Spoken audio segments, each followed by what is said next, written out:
Teriadal. Teriadal.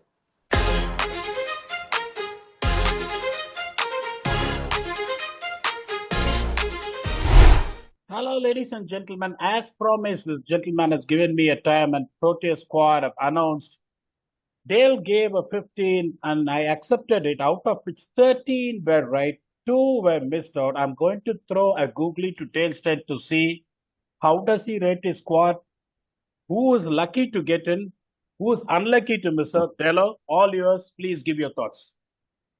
Morning, Pdogg. Yeah, I think we had our chat the other day, and I think we were pretty spot on in terms of who we thought was going to get left out and who we thought was going to make it. I think the biggest surprises are the guys that are in the squad. So let's start off with, I think there's 3 inclusions in the team that are surprising. Jay Smith is a surprising one. Quentin Mapaka is another, and then maybe Tony Dezorzi, to be honest with you. Just based on the world knowing who these 3 individuals are when it comes to the shortest format of the game, I don't think the world really knows who they are. So they're not going to strike much fear into the opposition. They're quality players. I get it, are quality players. But I think that's the surprising element, is that the world doesn't know who they are, and they haven't been tested enough at the world stage just yet. And, you know, the thing is, people might argue that they've done well domestically and everything like that. That's fine if you are going on a tour to say you're touring someplace. You know, you're going to New Zealand or you're going to Australia or Sri Lanka or wherever the case is. You know, congratulations. You know, you've done well enough, earned your spot into the South African team. But Pdogg, this is a World Cup. You know, this is a World Cup. This is where you want to take your best and most hardened and seasoned soldiers to go, and when you go to war, you know, you don't want to take people to World Cups that have never been at that stage before, never felt that kind of pressure before, and blood them in that environment just based on the fact that they've done well domestically. I mean, I think Jason Smith is a fantastic player and he's done well domestically, but when he's playing for the Dolphins, he's playing in front of a crowd of maybe 50 people, you know, 100 people. It's a different story when you're running out there to play against India and there's 70 to 80 to 100,000 people. That's a different situation, you know. So those are my 3 guys that are surprising names. The 3 that I think have missed out, unfortunately, is your Stubbs, your Rickleton, and there's one more. Can't remember who it is. I mean, Bretsky, yes. Bretsky, there was somebody else that I was thinking of that missed out. As a bowler, I think. Oh, no. I think as a bowler, sorry. I think Simon Harmer? Yeah, we can go on that road, but I think Otniel Hartman and Aluto Sapamla missed out in place of Quena Mapaka. I think South Africa have thrown all their eggs into Mapaka basket because they feel like he's a young guy and he can take them forward in the future with South Africa, which is fair enough. I don't mind that. I just think that at World Cups you want to take people that are there. I think Bartman went to the last World Cup. He did well. He was on that tour of India recently. So again, I'm just questioning why why take him to India and then not take him to the World Cup, you know? So those are my 3 guys that missed out. I think Bartman / Luto Sapamla, and then in Rickleton for Tony Dezorzi, and Jason Smith for Stubbs. I think those are my 3 interesting picks that they made, and my 3 misfortunes. I think you've got Lungi and you've got KG and you've got Marco and you've got Corbin and you've got Kesh, so that's fine. I don't think Jason Smith's going to play because you've got Ferreira and you've got David Miller and whatever, and I think Tony Dezorzi might find himself at 3, which is fine. But if we were going to argue that position, then I would have wanted to take somebody that was in form, playing really well. So there's a big question that maybe Jordan continues this form by the end of the SA20, even bigger. But Rickleton is probably the one guy that I felt could have maybe opened the batting. So let's see. What do you think, Pdogg? You're spot on, yeah. I want to tell you something. Conrad Shukriya said, I see the character, not the stats. Okay. This is what exactly has been told in justifying Jason Smith's selection. I am with you. He's a fantastic player. There is no doubt about that. I'm going to something there. Jason Smith has played 2 T20 internationals for South Africa, and he has played only 7 games for SA20 in the 4 editions so far. Now you speak about, now I want to take you to Tristan Stubbs, okay? Tristan Stubbs has played T20 international, that is 42 matches. He's averaging 27.40 in T20 cricket. In my opinion, he's brilliant with a strike rate of 132. In overall T20s, Tristan Stubbs has got a strike rate of 143 and in an average of 31.50. And SA20, he has got 751 runs, 31.29 average at a strike rate of 138. They lost but not the least. The Indian Premier League, they call it, okay? The Indian Premier League.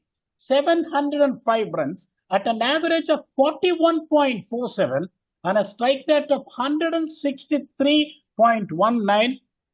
Dello, in my opinion, yes, I agree. The head coach is the one who called the shots. He wants the team what he wants. If someone is saying that, okay, it's character over the stats, then I would pick John Smith. He has got a better character than anyone else. I've worked with John Smith. He's one of the most positively influenced player. If you see a character and there is no stats that is there to consider, why are you, the selectors, even sitting and watching people doing everywhere? I'm not against Jason Smith. I'm so happy for him. I'm stoked for him. But I put through the stats of Tristan Stubbs. And the other thing is, I gave an example on Delhi Capital. They used him perfectly at number 6. These guys pushed him up the order. And all of a sudden, you see a change of approach in Tristan Stubbs. Still, even though he's got a lean patch and lost 6 or 7 months, in my opinion, I agree with you. I would have taken Tristan Stubbs blindly closing my eyes. Yes or no? Yeah, well, Pdogg, I think if you're talking about character, I mean, let's look at Stubbs quickly for 1 second. Okay, so I get that he's out of form, and I know a lot of people are saying, "Oh, he's out of form. He hasn't done well. He hasn't done this." But let me just raise a point quickly on Tristan Stubbs. Okay, let's look at Quinny de Kock. Quinny de Kock is going to the World Cup. Okay, when Quinny goes to training, he knows that he's facing a new ball, and that tomorrow when the game starts, he's going to be opening the batting. Okay, opening the batting. There's no question. That's him. Okay, he's going to the World Cup. Let's look at, say, somebody in the middle order, like a Ferreira. Okay, he knows that he's going to go to training. He's going to be batting at 6 or 7 or 6, and his training is to try and hit the ball out of the ground all the time. He goes to do that. He's going to the World Cup. David Miller knows that when he goes to training, he's going to be batting at 5, 6. He goes to training. He trains a specific way. He's going to the World Cup. Aiden Markram goes to training. He knows that he's going to be batting 1, 2, or 3. Okay, so he trains. I mean, 1, 2, and 3 is the same thing, because if you're opening the batting and you lose a wicket first ball, essentially 3 is opening the batting. Okay, so he trains. He's going to the World Cup. Now let's look at Tristan Stubbs. Tristan Stubbs has been thrown in and around that batting order from 3 to 6 to 5 to... He's been up and down. So when we go and we say, oh, look at his stats, he's been in horrible form the last little bit. He's been in horrible form because we can't place him anywhere. Everybody else that's going to the World Cup is playing in the exact position that they play in, game out. SA20, they're in the same position. Okay? That's what he's doing. I look at myself as a bowler. I knew I was going to the World Cup. I had a brand new ball in my hand. I didn't play every game bowling with a brand new ball, and then I get to the World Cup, and now I'm bowling second change. That's not going to work. So, yes, Tristan Stubbs has been, he hasn't put in the numbers that you want lately. But I don't blame him, because if you're jumping him, chopping and changing him all the time like that, how is the man supposed to put in numbers consistently when everybody else is batting in the exact position that they're supposed to be batting in? So now I've rested my case on that. Okay, so now you know why I feel he's out of form. Now, when you come to the character situation, let's talk about character. Talk about Jason Smith, and let's talk about Tristan Stubbs. Character. Okay, when Jason Smith walks out to bat for South Africa, the world doesn't know who he is. Okay, they're playing against Australia, for example. Australia will go on the attack straight away. Okay, the fielders will come in, they'll put the other batter on under pressure, and Jason Smith will have to play something out of his comfort zone to get the game moving. Okay, they're asking Jason Smith to do something, but they are calm, they're collected, they're not on their heels, and even if Jason Smith hits the first ball for four, they still feel he's had to hit that ball for four. He has had to create a shot to hit a boundary. They will still be attacking. Now let's look at somebody like Tristan Stubbs, for example. He walks out there, and yes, he's in bad form, blah, blah, blah, blah, blah. When he hits the first boundary, Pdogg, what happens? Nobody thinks, oh, this man is in bad form. Their memories in their minds immediately cast to when and what he's done great over the years. Bowlers go onto their heels. Instead of landing a perfect Yorker, they bowl a half volley. The fielders are a little bit more on their heels. They're a little bit more back. He creates twos instead of ones. The fielders on the boundary, their hands become a little bit slippery and soft. He hits the ball to them. They drop the ball. He runs two instead of one. He gets fours. You know, this is what character is. That, I'm sorry, Shukri, that is character. That is something that you can't judge on numbers. That is something that you can't buy at domestic level. That is what you earn at the highest level. That is character. So that is why I feel Tristan Stubbs is going to be deeply missed in the South African team. Jason Smith going to the World Cup, I'm very excited for him. Anytime a new player gets included, that's great. But I feel that it's come at the cost of somebody that is probably better, unfortunately. So that's how you judge character, not domestic level. Yes, if you want to pick somebody to go and play in England or Australia or Sri Lanka, that's fine. We're going to a World Cup. We're going to a World Cup. We don't want to see people with, you know, like really nervous and scared when the moment is too big for them because there's 100,000 people instead of, 100 people at the ground. But I think at the end of the day, too, that it is a very positive squad. We've lost out on those three players. And there's a case to be made that those three players may not have even played. Rickleton might have played. Stubbs, potential chance that you might not play him, based on the fact that Ferreira is going to be there and Ferreira is going to bowl a little bit of spin. So it's okay. It's okay. I would have a bigger problem if the guys that are going to be playing were replacing the guys that are not playing. The one thing you told very correctly, that's what you say. You can only say that to a player like Stubbs, as you rightly said, if Stubbs hits a boundary, the guys know that, oh, he's destructive. They've seen him around the world. You've done well in 100. You've done well everywhere. You've done well in CPL. But when you come to Jason Smith, you just read out the cricketer's mindset there. When you as a bowler you see a newcomer coming in, hit a boundary, you're not going to be worried. You're going to have a word with him. They'll come hard. So that's not going to happen in Tristan Stubbs. The second thing, I want to ask you another question. I feel Tony Dewald is a substitute for Reza Hendricks in fulfilling the transformation. That's what I feel. They have been persisting with Reza Hendricks. Unfortunately, Reza Hendricks, couldn't convert those performances even in SA20, even in India. So they've got Reza Hendricks in there. What do you think? Tony Dewald in for that. So that's what I feel. I don't see them having any other option. There should be some number that has to be filled. What do you think about that? That's what I feel the reason of Rickleton missing out and Tony Dewald coming in, which we spoke about that he's going to get in before this episode. Yeah, I think Tony Dewald is a quality batter. I think he plays spin really well. I think he's going to go down on the sweep, and I think in one-day cricket we need him. He'll rotate the strike. He plays spinners really well. He plays his sweep shots. He can be aggressive and can be attacking. He's a good fielder. So I think Tony is he's a good player. I just think that I think that Rickleton is a better player. That's my opinion in that specific position. Okay, but I don't think it's a bad pick. I think Jordan Hermans is on a heater right now. He's batting pretty well. Tony de Zorzi's even not playing right now because he's still injured or he can't make the SA20 team that he's based with.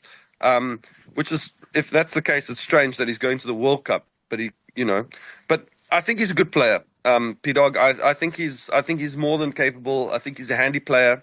I think he's a surprise pick ahead of, say, a Rickleton, but I don't think that he's not quality. I think he's played enough around the world that he can handle the situation, and I think he's quite capable. Tony de Zorzi, so I'm backing him if he gets into this, if he forms part of the 11 to play. I'm going to ask you one question there.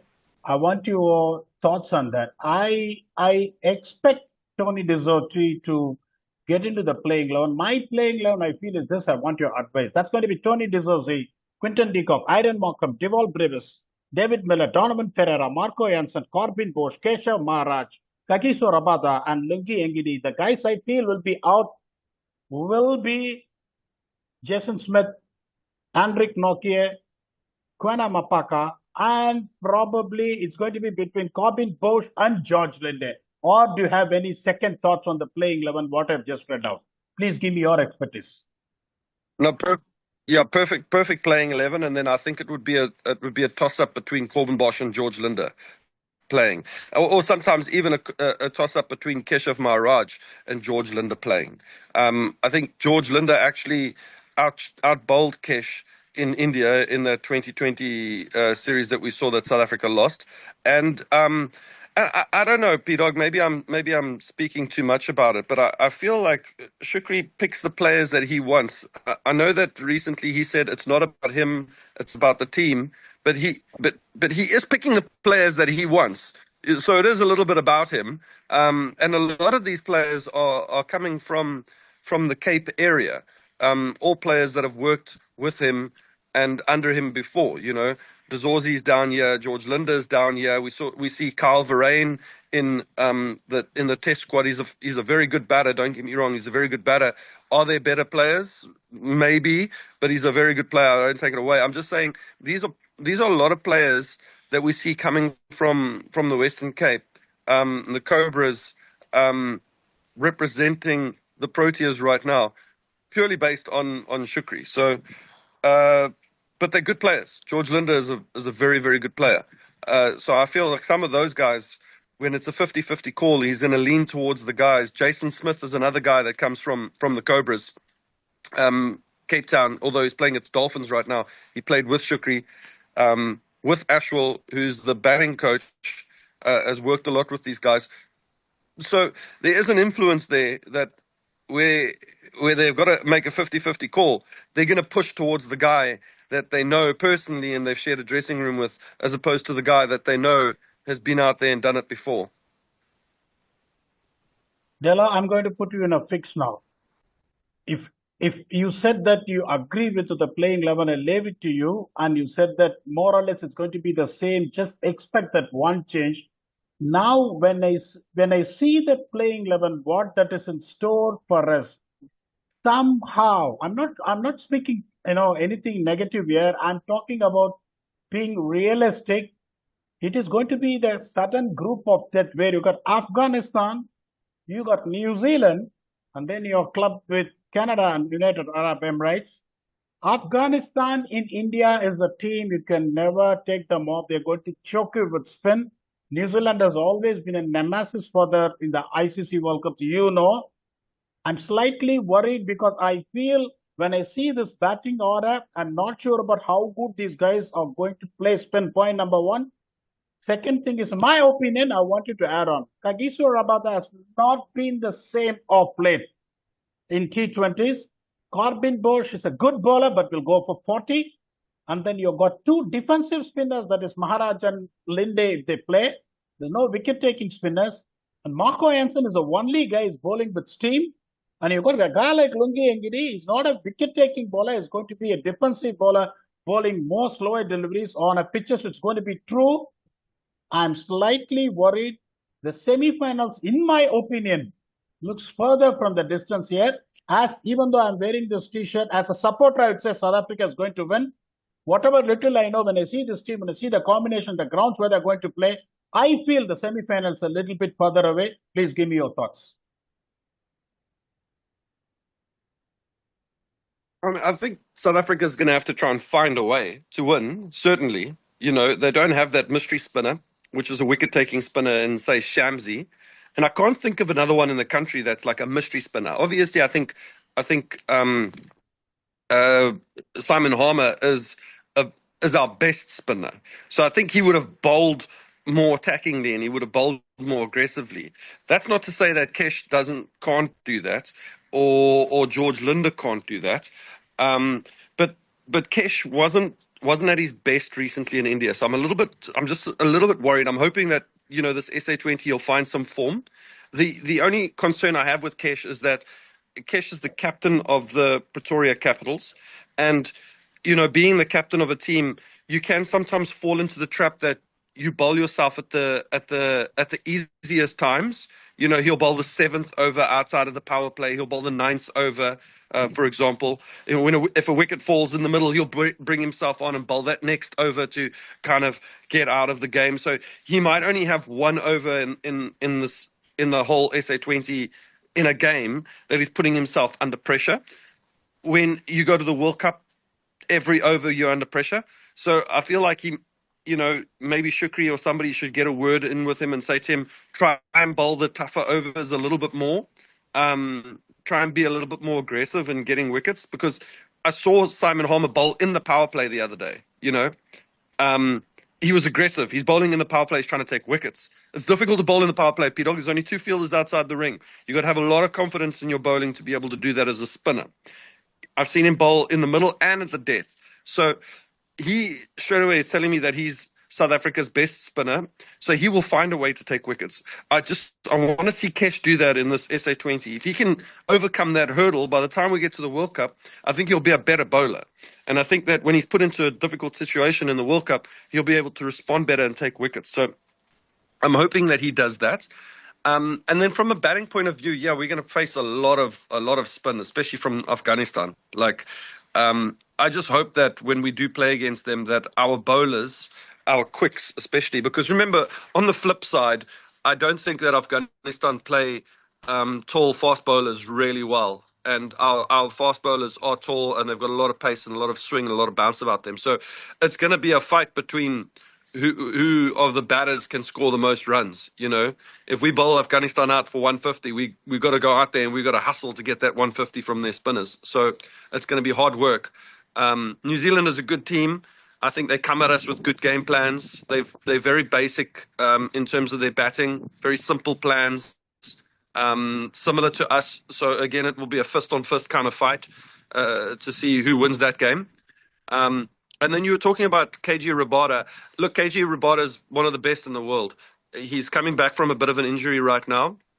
He's got a golden arm, Pdogg. He definitely has got a golden arm when it comes to 2020 cricket. He can take wickets. He can leak runs. That's fine. We leak runs in this format. That's what happens. But he's got a knack at taking wickets. And if he can find his fitness in this 2020, say 20, we know his hunger to win trophies is there for sure. So come semi-finals, he will step up, you know, and he'll be a man to lead the team. And I think Lungi will just do what he does. And being a World Cup and being under pressure, even if he's not trying to take wickets and you say he's a defensive bowler with these slower balls, I think he will take wickets because people are going to want to take him on. So that's how you'll get them. I just hope that he has the right field set. Sometimes he had slightly interesting fields when we were in India recently. I thought he bowled well, and then I looked at the field and I was like, oh, the field doesn't complement the bowling. So, and then he would go for a couple runs, but he was our best bowler there. So, yeah, all in all, I think that 11 is a good team. You know, it's a good team. I want to ask you one question. I'm talking to Dale Steyn as a batsman. Dale Steyn, when I was with the Proteas score one of the fastest 50s for South African Test cricket. And Dale Steyn has also blocked close to 100, 120 balls to save a few Test matches. When you 50 for 3, you are just on a stranglehold at 7 overs. You got two orthodox spinners bowling. They doesn't have a carom ball. They don't have a wrong gun. They doesn't have anything else. The orthodox left-arm spinners. What is the chances you feel 7 overs 50 for 3? I'm going to take them on. And what is the chances of you succeeding when you know they only have orthodox spinners to bowl and there is no mystery balls? I mean, look, it's difficult. It's difficult, but that's where your captain comes in. You know, your captain's going to have to come in with incredibly good planning. There's no reason why you have to bowl your spinner, say, 2-3 overs in a row. In that case, maybe you can bowl him 1 over, bring a seamer back on, bowl him again, build pressure. And that's the way that these spinners, without mystery, are able to take wickets. Is just through pressure, Pdogg, through loads of dot balls, lots of pressure, limit the boundaries, and incredible fielding. You know, we all want to have that mystery. We all want to bowl like Shamsi. We all want to bowl like Chakravarti, but South Africa don't have that. So they're going to have to use what they're good at. They're going to have to field incredibly well. They're going to have to hustle really well, and they have to be smart with how they use their bowling changes. I think that if we just bowl our spinners the ordinary way, where we go, oh, you know, outside of the power play, you're going to bowl, you know, your 4 overs or whatever it is. I think that's where we're going to get taken down, to be honest with you, because if we have a bad power play with the ball, then the spinners are going to be under incredible pressure. I think you got to make it different here. You know, a spinner has to bowl an over in the power play. I think, you know, has to break it up, and then maybe the first from 6 to 10. We have another over or two of spin with some seam and try and attack, you know, and take wickets. It's going to be an aggressive captain's mindset to win this World Cup. But I think Aiden is also a good captain in the sense that he reads the game really well. He reads the conditions really well. He's captained around the world now quite a lot. He's captaining in the SA20. So let's see if he picks up the vibe of the game, you know, and if he can jump into the vibe of the game, he'll be able to get the best out of his players. In my opinion, I feel the gray areas from over number 7 to 15 with a bat, and then the ability of, with the spinners, what you have got, is not a wicket-taking spinner. So I don't want to say that, but I have to be honest to the people who are watching it. I expect South Africa with our batting. Our batting at 7 to 15 when you are against the spinners, you're going to face close to 6 or 7 hours of spin, and you are going to face wrist spinners and mystery spinners. You're not going to face orthodox spinners like what we have. Even New Zealand is going to come up with Ish Saudi and all. They're going to have a wrist spinner. We are the only team who will be going to the World Cup without, wrist spinners or mystery spinners. So I am, on all honesty, not to tell anything viewers for the other side because I'm wearing this T-shirt. Feel South Africa is not going to get past the Super 8. But as a South African supporter, I'm going to tweet, South Africa is going to win. My conclusion is South Africa might not get past the Super 8. I've been honest. Before I let you go, I want you to say honestly what you feel seeing this team, conditions in India, where we will end up. Look, I think we find a way. I think we do find a way. South Africa, they always seem to find a way. They fight hard, they field well. But I agree with you. We're in a bit of a difficult situation in terms of we're coming up against New Zealand. They're a steady cricket team. We're going to have to be smart how we beat New Zealand. You know, I think we can try and bully Afghanistan, use our body language, use our pace, use our power against Afghanistan, and hopefully it kind of go in their shells a little bit, and we find the edge over there. But if we let Afghanistan bowl, and if we let Afghanistan bat, we will lose to them. That is, you know, with all their spinners, trying to play catch up there is difficult. So I think a lot of pressure sits on the shoulders of somebody like David Miller in our middle order to be able to get us out of that tricky situation when those spinners are bowling. You know, It's going to be a hard work. If we can get over those two teams, then I feel like we'll get into a situation where we might come up against an Australia or something like that, and we can fight and get our way into a semi-final. So I'm going to call it. I'm going to say that we will get through the Super Eights. I believe it's going to be difficult, but I think we will. No. But I think My call is also Super 8. My question is, in your expertise, will they pass the Super 8 and get to semi-finals? it's tough, Pdogg. I want them to win, but I think I don't know. You know, No, I don't want to put a number on it. I don't want to put a number on it. I feel like if Africa get on a roll, if South Africa get on a roll, they can win it. I want you to entertain our viewers saying, Or I don't know in English. I want you to say in Tamil, Theriyadu. Teriadal. Teriadal. So thank you for your time, Delo. I have said that we're going to struggle to get past Super 8s, but what I say doesn't matter. The man next to me feels that if they put the right attitude, right perspective, and Iron Markram just bringing his A game in the captaincy and using our resources well, they can get to semi-finals. And even beyond that, that's what exactly a fan in me wants to. Let us see what happens. That's a call I have made, honestly, my little expertise. But let's pay heed to the man sitting next to me. Thanks a lot for your time, Delo. Let us see after the tournament gets over. We'll come and see where South Africa has ended. Myself and the viewers of this channel wants to thank you wholeheartedly because you've got a double header today. Still, you've got the heart to come there and entertain us. Thanks a lot. And we'll see you again, Delo. Thanks, Pdogg. Thanks for having me. I love it. Thank you, Delo.